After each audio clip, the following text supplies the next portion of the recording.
继续要来讲上集，这个皮肤粗白白，生做无介好看，但是伊会掠海棠，加上民间的故事，讲这上集会价钱来，所以互看作是吉祥的象征。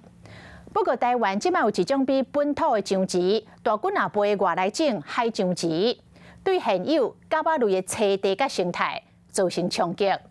海上集的食量甲生产量拢非常的惊人，甚至会来食本土的甲巴类。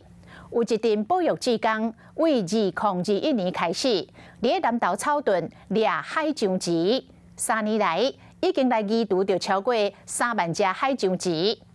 对甲巴类有深入研究，人拢叫伊是水鸡公主的东华大学的副教授杨益如，嘛伫北台湾的北里带亲子志工来移除，共款嘛是外来种的斑腿树甲巴。继续，咱就来看专家甲志工安怎用具体行动来守护着本土甲巴类的栖地，来传送着生态保育的知识。该徒手抓都抓落去，去给我喂。海蟾蜍是世界有名的百大入侵种33000只海蟾蜍吃了2、3吨的食物，对生态系统就会造成很大的影响。志工扮演很重要角色，天天都在搜寻。移除的多一点，不要危害到台湾原生生态。大家的一起加入，可以让台湾生态越来越好。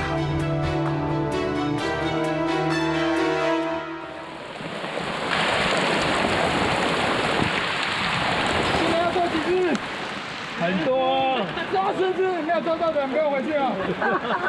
所以我们都要穿雨鞋，然后这是标准的配备，头灯，头灯，抓海蟾蜍的时候，有时候就会分泌毒液，有时候我们就会戴手套。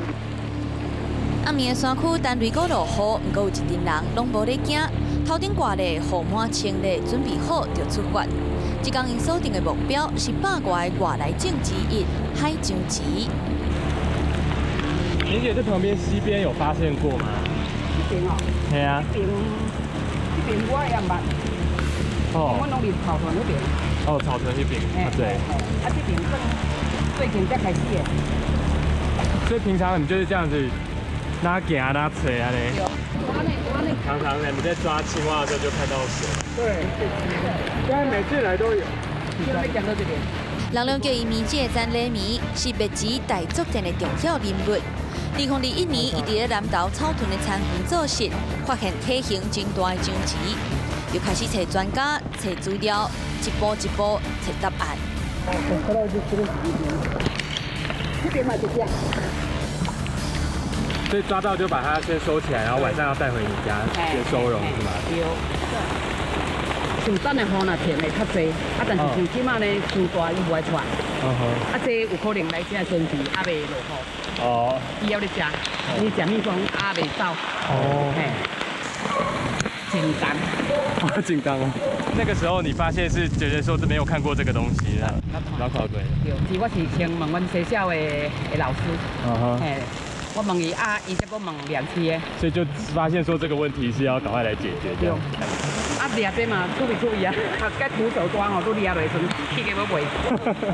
这嘛掠到尾吼，已经感觉惯势已经袂惊。嘿。原生地中南美洲的海上集，体型会当大到15公分以上，一届死亡上侪会当到35000粒，是真够探种。几年前，伊用宠物的身份互引进台湾，煞敢若互人放杀，伫咧野外就形成势力真大的族群。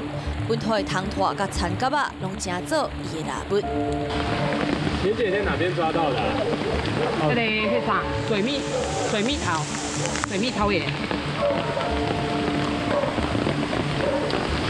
这2只看起来母的哈，比较大只。我你要看呢，伊迄个主人来啊，晓。我看到4只，4只我抓3只，很大只呢。那么大只，我看到我会怕呢。在这边已经60年了，完全没有看过。好大好大！这是木尾吗？木尾，女生。志工发挥侦探的精神，伫咧山林内地探索敲吹。经过1暝的奋斗，甲掠到的海上集清点装好势，才宣告完成任务。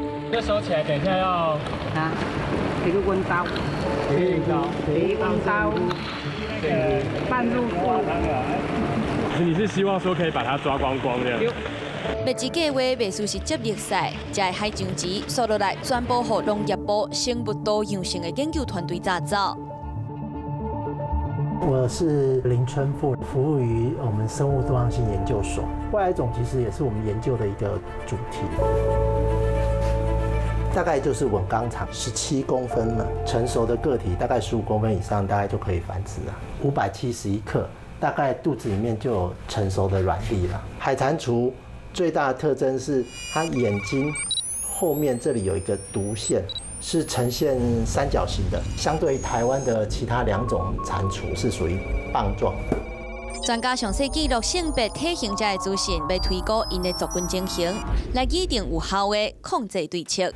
我们比较大的几乎都是母的，那公的可能就没有那么大。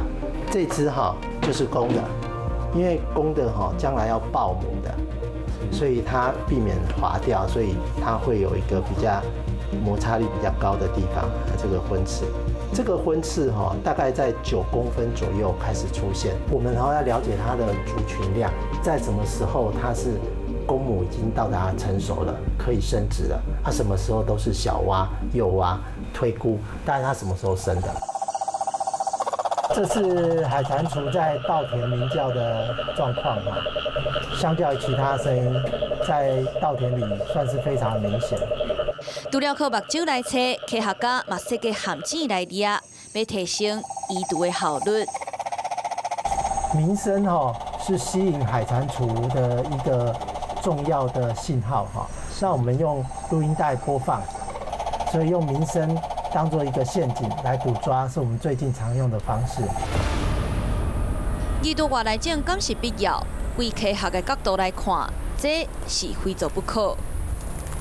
这是一只海蟾蜍的胃啦那我们把它解剖开来，这里大概有22只的水蟒，吃腐烂的动植物的一个尸体。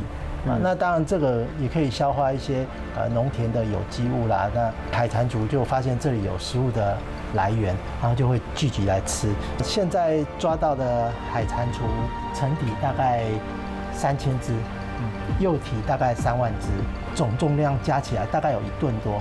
那我们考量它的换肉率大概要乘以2倍，大概它吃了2-3吨的食物。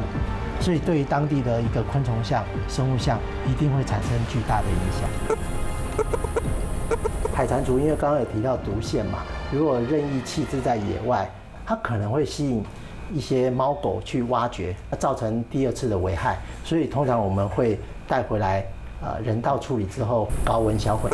用人道的方式协助海象池走向生命的终点，这是无奈的决定，却嘛是为了维护本土生态所做的选择。在冷藏里面将近24小时之后，让它移入冷冻的环境，大概也是1天的时间。它是脊椎动物里面会进入冬眠的动物，我们就让它长睡，它在没有任何痛苦的之下结束它的生命。世界各国还没有海蟾蜍入侵之后被清除的案例，有可能会成为世界第1的时候，其实是值得努力的啦。移毒行动的成效渐渐看会到，外来种的威胁嘛已经降低真多。2021年，南投草屯的居民在这片菜园发现海蟾蜍的踪迹，并且通报之后，截至2024年9月，在民间志工和研究单位的通力合作下，已经成功移除超过3万只的海蟾蜍。我的天哪，那么大只！太夸张了！那个铁丝网的外面，还有铁丝网的内侧，两边都有。那如果外面抓，有时候它就会逃到里面去，所以外面一组人马在抓，里面也要有另外一组人马，预防它跑进去也要抓。这里的周遭也是有，因为那个有孔洞，他们有时候会躲进去。这种空心砖啊，我们也会低头看一下，照一下里面，看看是不是有海蟾蜍躲在里面。哇，好大一只哦！压掉。这个其实有可能是它的繁殖地点，因为它们比较喜欢浅浅的静止水域，所以发现者那个棉姐她经常也在这边工作，就会帮它移除，所以这附近就比较难找到了。包括草屯这个地区，目前数量已经都下降很多。觉得附近可能还要再调查，以这个为中心点，向四面做一个圆心这样子。那将来我们如果抓到海蟾蜍，我们要定位，我们才知道它的分布状况。加入这2期志工队，到现在已经有差不多15年了。那我们希望大家如果可以的话，一起加入志工的行列，一起来学习这个蛙类的知识，保护我们的蛙类。两栖类动物保育志工会当伫第时间来集合各长期投入。幕后关键人物是创立两栖类动物保育协会的东华大学副教授杨义如，人拢叫伊水龟公主。甲团队的成员拍拼咧做水龟的保育。志工网即嘛是全台拢有。即工咱就第2来到新北北里的山区，亲自了解另外一个高高甜的外来种斑腿树蛤蟆。它都是会在那个那个芦苇丛里面，那我们听到那个嘎嘎有那个声音，那个就是斑腿树蛙在叫。那这个就很麻烦，因为它躲在那个草丛根部，我们没有办法靠近。有什么特性都是他们很喜欢待的吗？就是比较潮湿，然后有遮蔽的地方。原生伫中国华南地区甲东南亚的斑腿树蛤蟆，2006年伫咧台湾出现。外形甲本土的布氏树蛤蟆是正常，不过生卵的量煞加1倍，加上适应力强，严重影响到原生种的生存空间。那我们看到它的手指是4指，脚趾是5指哦。然后这个对它的背部花纹哦，有 X 或者是国字的幼字斑，那个这个就是幼字斑。然后另外它的腿纹黑底白点点，在这个地方看到没有斑腿，所以这是它的特征啊。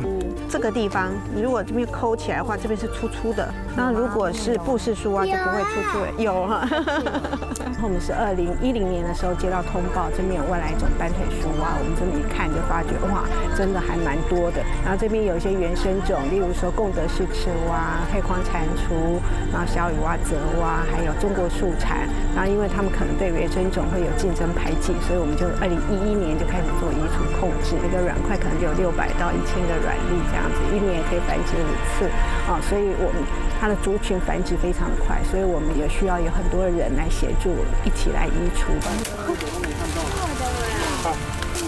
哦，好厉害哦！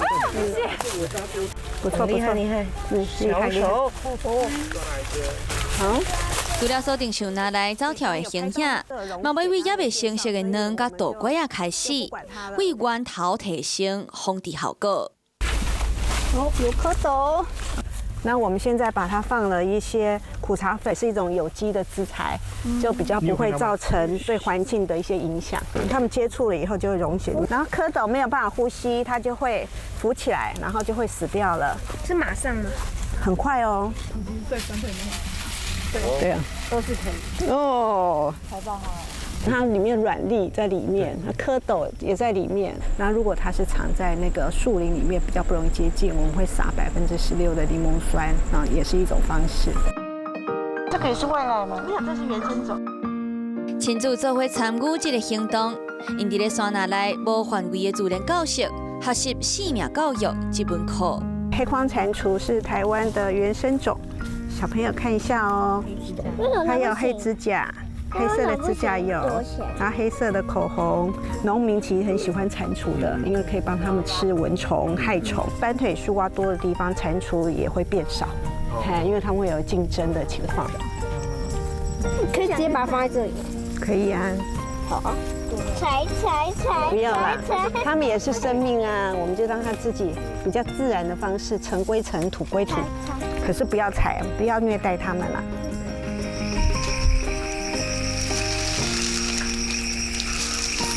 我小时候在乡下到处都是蛙，可是我刚刚说在20-30年前就发觉了台湾的蛙类的族群就下降了，就开始进行了一些保育。然后我觉得一个人做也来不及哈，如果每个人都可以保护住家附近的蛙类，那我们台湾全部的蛙类其实就可以被保护下来了。我们来看一下，抓到几只？来算一下公的母的这样。好，要把它分开来，不然的话它们交配产卵会很麻烦，就糟糕了。对，那只是母的。哇，叠在一起，你看它就要交配了。哇，也太快了吧！我叫王博生，我是5年级，那你今天有抓到斑腿树啊？有3只以上，希望下次可以再来这边移除更多的斑腿树啊。也是树啊。我觉得今天的活动很好玩，因为就是第一次摸到青蛙那种感觉会痒痒的。带孩子们哈，我们下一代啊，让他们来了解说，为什么要移除外来入侵种。所有生命都应该受到尊重。